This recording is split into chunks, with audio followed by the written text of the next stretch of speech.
Autolite and its 96,000 dealers present Suspense.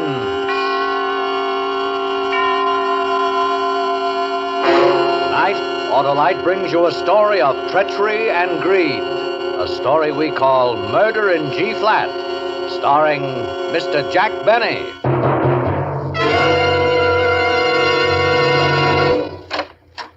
Greetings, Pepito, my favorite free holy friar. What's on the menu? The special, Senor Wilcox, is Autolite Stay Full Battery. You mean you're serving the battery that needs water only 3 times a year in normal car use? See. What is better for quick, dependable starts, huh? Nothing's better than an Autolite Stay Full, that frisky friend of car owners from coast to coast. But You don't want one, senor? everybody wants an Autolite Stay Full, the buxom battery with fiberglass retaining mats protecting every positive plate to prevent shedding and flaking, and to keep the Autolite Stay Full battery power-packed for paramount performance. See. How you want it, senor? Why, it's perfect just as it is, Pepito, and built to give longer life, as proved by tests conducted according to accepted life cycle standards.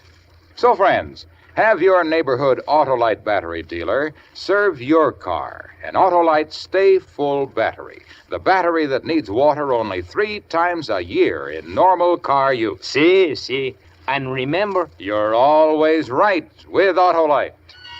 And now, with Murder in G-Flat and the transcribed performance of Mr. Jack Benny, Autolite hopes once again to keep you in suspense.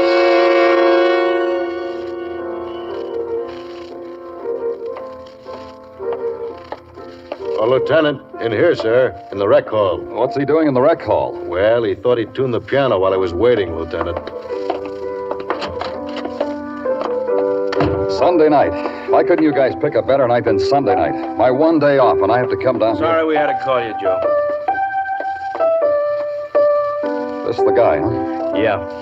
Hey, you. that's it. C flat.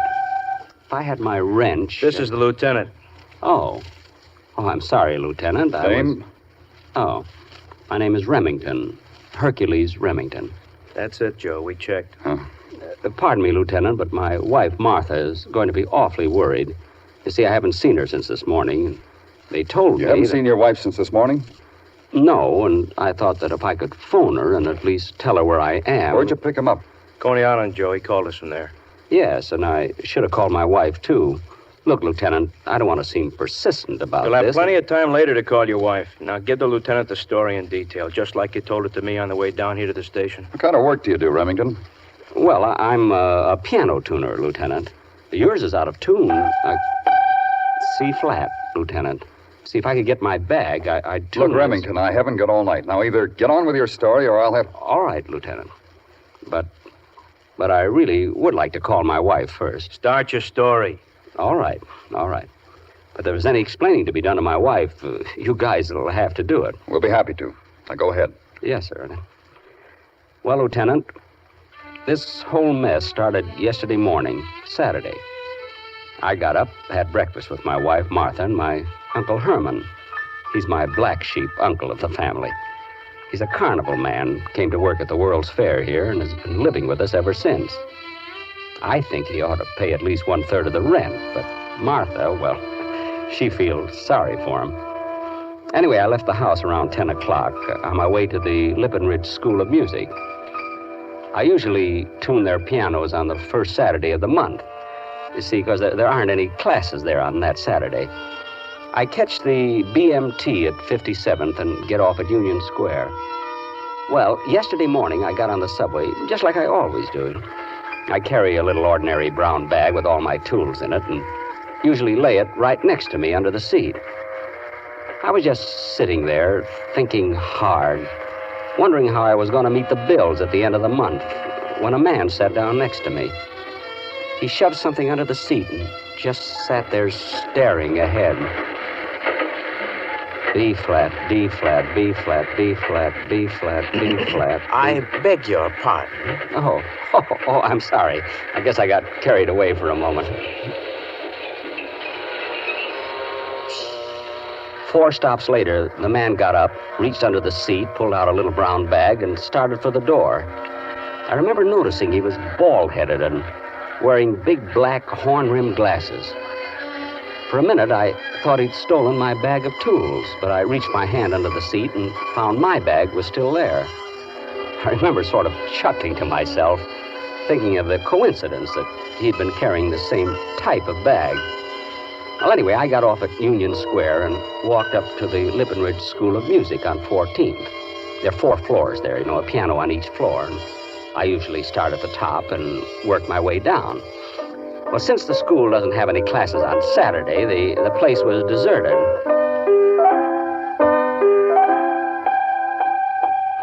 That one's sour. Yeah, D flat. Well, I'll soon have that in shape. What the... I zipped open my bag to take out my tuning hammer and my wedges, but there were no tools in my bag. The tools were gone, and in their place were bundles and bundles of crisp $10 bills. And then it hit me. The little bald-headed man on the subway. The man who sat down next to me. This bag belonged to him. He picked up mine by mistake. There was no name on the bag, no identification of any kind. I started counting one of the bundles. Each bundle contained $1,000 in $10 bills, and there were 25 bundles. I had just come heir to $25,000.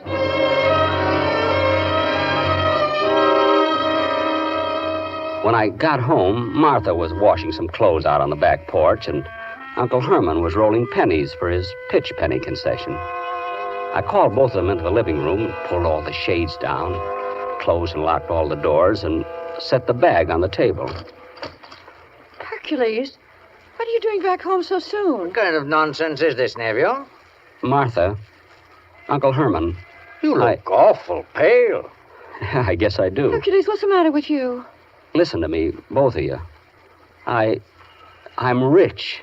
Oh, for heaven's sakes, Hercules, act your age. I'm not lying to you. Look, I gotta get you out must be sick. Look, will both of you be quiet for just a minute? Sounds like he's drunk. Are you sick, Hercules? Look, I'm not sick and I'm not drunk. I've got it right here. You've got what? Look. Wow. Hercules. Now do you believe me? Now do you believe I'm not sick or drunk? Look at it. $25,000. $25,000? That's a lot of money. Hercules, where'd you get all this money? I found it. Found it? Found it? Yes. Listen to me, Hercules Remington. Don't you lie to me. Where'd you get all that money? I told you, Martha. I found it. I haven't lived with you for 10 years for nothing. I know when you're lying to me. Now tell me, where'd you get all this money? Okay, if I tell you the truth, I know you won't believe Well, tell me anyway. Well, all right. Look, this morning I got on the subway, just like I always do. And some little bald-headed man with black horn-rimmed glasses sat down next to me. When he got up to get off the subway, I noticed he was carrying a brown bag, just like mine. At first I thought it was mine. But mine was still under the seat. Anyway, when I got to the music school, I opened my bag, and all this money was in it. Sounds fantastic. Hercules. But it's the truth. The little man picked up my bag by mistake. I searched this one for some identification, but there isn't any. Then you mean the little bald-headed man has your bag with the tools in it? I guess he does. It seems odd that anyone would be carrying this much money around in a little brown bag. Odd or not, the fact still remains that I didn't steal it. Well, I guess there isn't any way that you can get a hold of this man, so we'll just have to turn the money over to the police. The police? Yes, I said the police. But why? Why? Good heavens, Hercules, you don't expect to keep this money. Why not? But it isn't ours. Why? Why isn't it ours? I found it. I didn't steal it, Martha. Hercules. Martha, don't you see? Maybe this is fate. Maybe we were meant to have this money. Maybe if You're we just... crazy. You're out of your head. You're talking like a madman, and I won't have it. But, Martha... You didn't come by this money honestly. It isn't legally yours. Now, wait a minute, Martha. Maybe Hercules is Now, a you little... stay out of this, Uncle Herman. Hercules, you're going to take this money to the police. No. No, I'm not. I'm not going to take this to the police or anyone else. Do you understand me? I'm not going to take this money to the police. Hercules, I don't understand you at all. But mark my words, you'll pay for this. Well, Don't pay no attention to her, nephew. but why does she have to be that way? Why can't she understand me just this once? Why can't she see my side of it? See, I didn't steal this money, No, you didn't, nephew.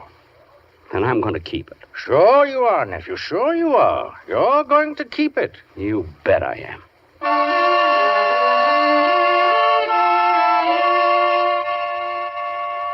The next morning, that was this morning, Sunday, Martha wouldn't speak to me at all. Her eyes were all red and puffed up. I could see that she'd been crying. And Uncle Herman wasn't doing much talking either. Martha just kept sniffling as she puttered around the stove.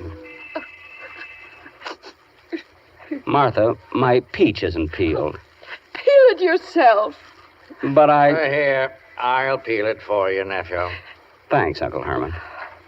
Martha, please, won't Don't you you try... talk to me. Now, don't be too hard on him, Martha. After all, a man's got a I right. told you once, Uncle Herman, you stay out of this. It's none of your business. Sorry. She's plenty mad.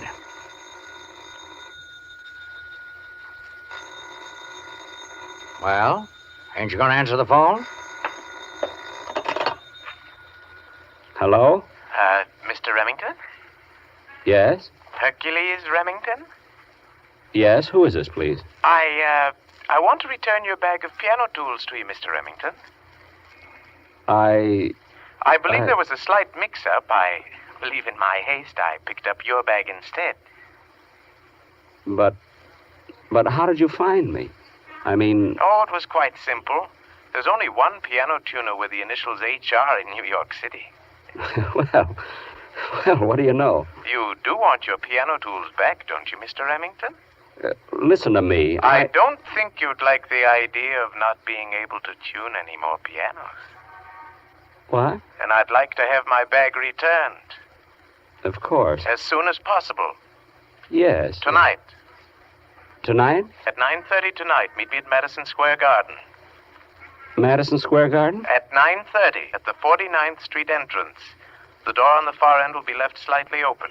And, please be prompt, Mr. Remington, with my brown bag. You see, it will displease my business partner considerably if he finds I've lost the bag. No, all right. The 49th Street entrance, the door on the far end. Hercules, what's wrong? Well, you're as white as a ghost. I am? You sure are. I guess I should be.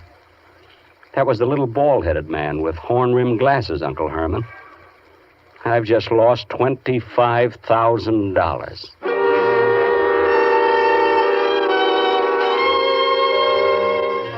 Uncle Herman went in the living room to read the Sunday paper. I went in the bedroom to tell Martha about the phone call. But she wasn't there. In fact, she wasn't anywhere in the house. She was gone, and I figured that she'd probably gone over to her sister's house. I was so nervous the rest of the afternoon I couldn't eat a thing. I left the house for Madison Square Garden about 9 o'clock. From riches to rags in about 24 hours.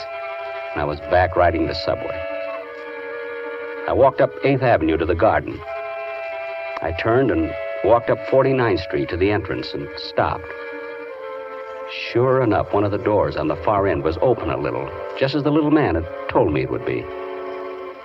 I slipped in through the open door. It was pitch black. I couldn't see a thing.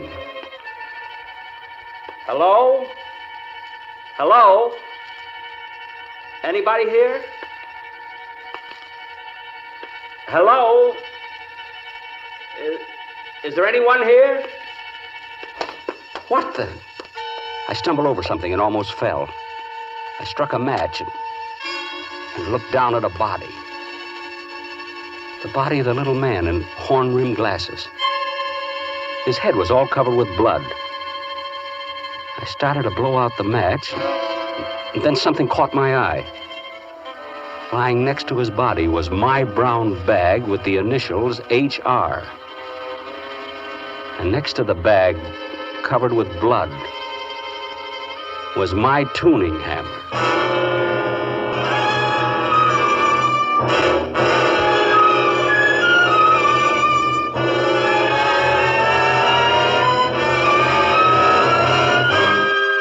Autolite is bringing you Mr. Jack Benny in Murder in G-Flat, tonight's production in radio's outstanding theater of thrills, Suspense.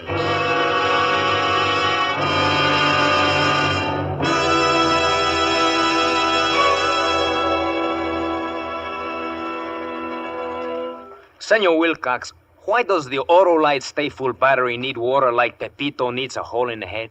Well, Pepito, the Autolite Stay Full needs water only 3 times a year in normal car use because that consistently conserving and constantly cooperating battery has over 3 times the liquid protection of batteries without Stay Full features.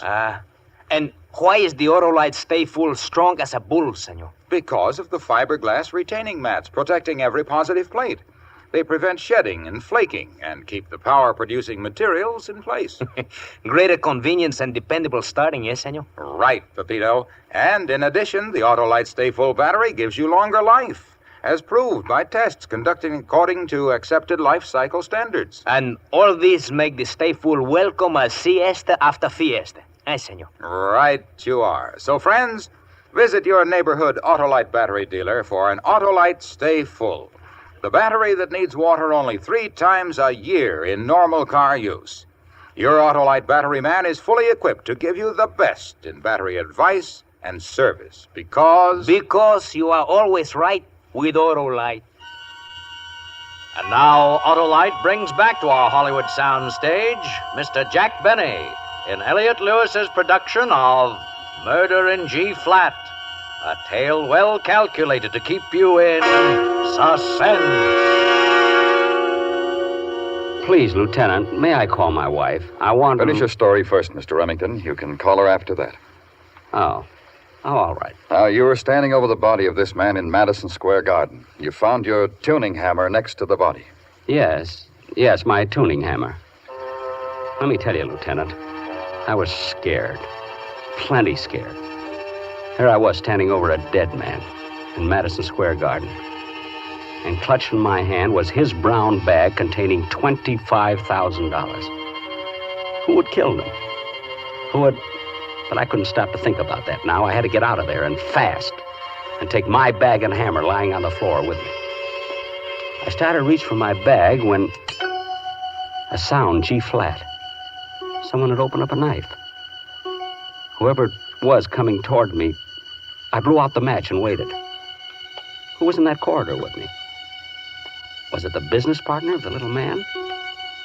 I started to move backwards, and then a big black figure loomed up at me. With all my strength, I brought the brown bag swinging up from the floor.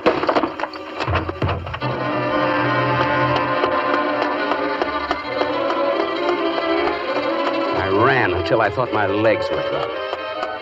My mind was all fogged up now. I couldn't think straight. Who was the guy who just tried to kill me? One thing I knew for sure, I had to get rid of this money until I could think things out. But where? Where could I get rid of it? I neared the corner of 59th and 8th Avenue and then saw it. A bus terminal. Why not? A public locker in the bus station. I opened the door and walked in. Scranton, Pittsburgh, and Philadelphia leaving in 10 minutes? Yes, ma'am, in about 20 minutes. Excuse me, mister. I'd like to have a key for a locker. Just a second. G sharp. What'd you say? Oh, nothing. What do you know? Haven't got an empty one right now. Have to wait a little while. You mean out of all of these hundreds of lockers, you haven't got one empty? Well, I'm sorry, mister, but you can see for yourself. A lot of servicemen in town over the weekend. Well, how long will it be? 10, 15 minutes, maybe a couple hours. Okay, I'll wait. I'll sit over there. I bought a paper at the newsstand and sat down on one of the benches. I didn't even know what I was reading. I just kept... And then I saw it. On page 2, a complete account of a robbery that had occurred on Friday night at one of the downtown post offices. 2 bandits had escaped with $25,000 in $10 bills. This was it. It must have been. But would the police believe a story like that? Of course they wouldn't. I had the money, and it was my tuning hammer there, lying next to the body in the garden. I got out of that bus terminal in a hurry and walked up 8th Avenue. Where could I go? The only place I could think of was Coney Island. Coney Island and Uncle Herman and his pitch penny concession. It was late, and the island amusement park was almost deserted. It was cold and close to 11. Uncle Herman was leaning against the side of his concession as I walked up. Why, nephew, what are you doing out this way? Uncle Herman, quick, let's go in back. All right. There ain't no customers anyway. Yeah. Oh, what happened, Hercules? Did you give the money back to the man? I went to meet him at the garden, just like he told me. But when I got there and I found him, he was dead. Dead? He'd been beat over the head with my tuning hammer. Why, Hercules. I was just about to grab my hammer and bag and get out of there when someone made a lunge at me in the dark. But I got away. I went to a bus terminal to put the money in a locker. I had to wait. And then I read that the money is stolen post office money. Oh, you got yourself in a mess, nephew. I'm frantic. I don't know what to do. That's why I came here. Well, I'm glad you did, nephew. Glad you did.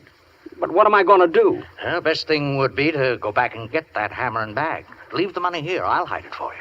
But maybe I ought to go to the police. You can't go to the police with that story. They'd never believe you, Hercules. I know. Bring your bag and come with me, nephew. I got a hiding place for that money that no one will ever find. Uncle Herman locked his place up, and then he led me over to the fun house. It was closed now, and the place was all dark. But Uncle Herman had a key. He led me up some stairs to a high ramp that people climb on, to slide down the big chute. He stopped at one of them. Here, nephew. Right under this top chute, we'll just pry one of the boards loose a little and slip the bag with the money underneath. No one in the world will ever look for it. There we are. Now, give me the bag, nephew. Here you are, Uncle Herman. Are you sure that no one will find it here? Absolutely, nephew. You and I are the only ones who know where it is. Well, there's nothing to be afraid of. Now, hand me the bag. Here you are. That's it. Now, let's just check to make sure that... What's the matter, Uncle Herman? Where's the money, nephew? The money? What are you talking about? It's in the... Is this what you call money? Or this bag's got nothing in it but bundles of torn newspaper? I don't understand. Hercules, dear nephew, what did you do with the money? I don't know. It was in there. You saw it yourself when I brought it home. This a scheme of yours, Hercules? Scheme? Trying to cheat on your dear old uncle, aren't you, Hercules? Uncle Herman, what are you talking about? Where's the money, Hercules? G-flat. That knife. G-flat. This ain't no time to play games with your Uncle Herman, Hercules. Uncle Herman, where were you tonight? What's that, Hercules? G-flat. Your knife. It's G-flat. Looks like this thing has got you going, Hercules. It was you in the garden, wasn't it, Uncle Herman? You killed him. Let's not waste any more time, nephew. Now tell me where that money is. I don't know. Stop lying to your dear uncle, Hercules. I'm not lying. I usually use this knife to scale fish. The smell of fish is stronger than the smell of blood. But I tell you, I don't know where that money is. You're lying to me. You came down here just to throw me off, didn't you? Make me think you lost the money. Uncle Herman, stay away from me. All right, Hercules. So you won't tell your dear uncle. He rushed at me with the knife. I stepped back, tripped over the board he had pried loose, and fell down. But Uncle Herman... He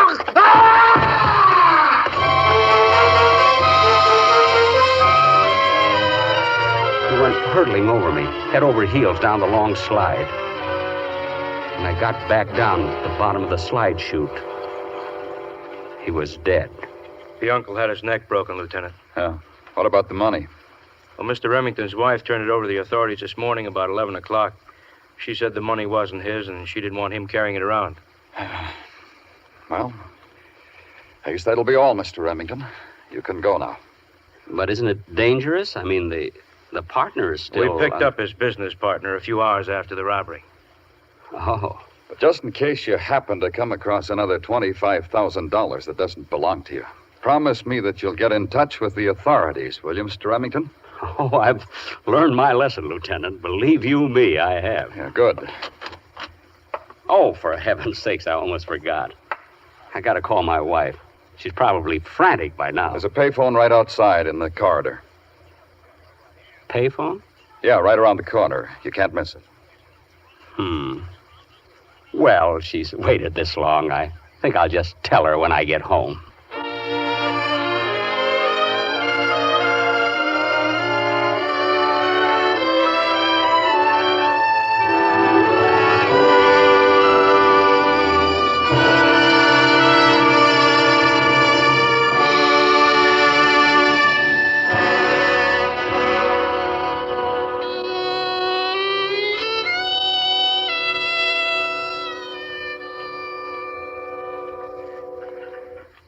Suspense.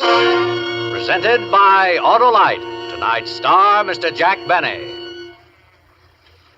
Ah, fine meal, Pepito. So long. Hey, no dessert, Senor Wilcox? I never desert, Pepito. I'm always faithful to those 400 fine products for cars, trucks, tractors, planes, and boats made by Autolite in 28 plants from coast to coast. These include complete ignition systems used as original factory equipment on many leading makes of our finest cars. Generators, coils, distributors, electric windshield wipers, voltage regulators, wire and cable, starting motors, and many more. And they're all engineered to fit together perfectly, work together perfectly, because they're all part of the Autolite team. So, friends, don't accept electrical parts supposed to be as good. Ask for and insist on Autolite original factory parts at your neighborhood service station, car dealer, garage, or repair shop. Remember, you're always right with Autolite.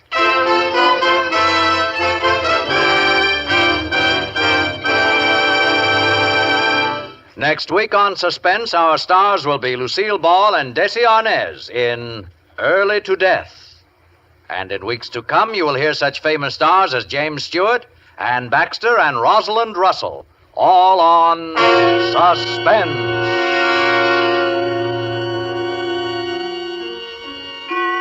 Suspense is produced and directed by Elliot Lewis, with music composed by Lucien Moravec and conducted by Lud Bluskin. Murder in G-Flat was written for Suspense by Richard George Petticini. Portions of this program were transcribed. In tonight's cast, Joseph Kearns was heard as Uncle Herman, Bea Benaderet as Martha, and Larry Thor as the lieutenant. Others in the cast were Clayton Post, Jack Crucian, and Paul Fries. Jack Benny may be heard each Sunday on CBS on his own radio program, The Jack Benny Show. And remember, next week on Suspense, Lucille Ball and Desi Arnaz in a story about a mysterious airplane crash in the mountains of Mexico. A tale we call Early to Death.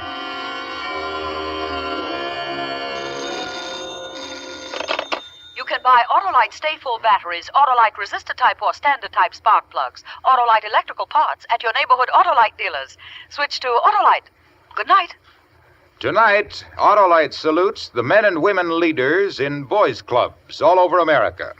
This is National Boys Club Week, a time to remember that our boys' clubs serve the boy, the community, and the nation by training tomorrow's leaders today. This is CBS, the Columbia Broadcasting System.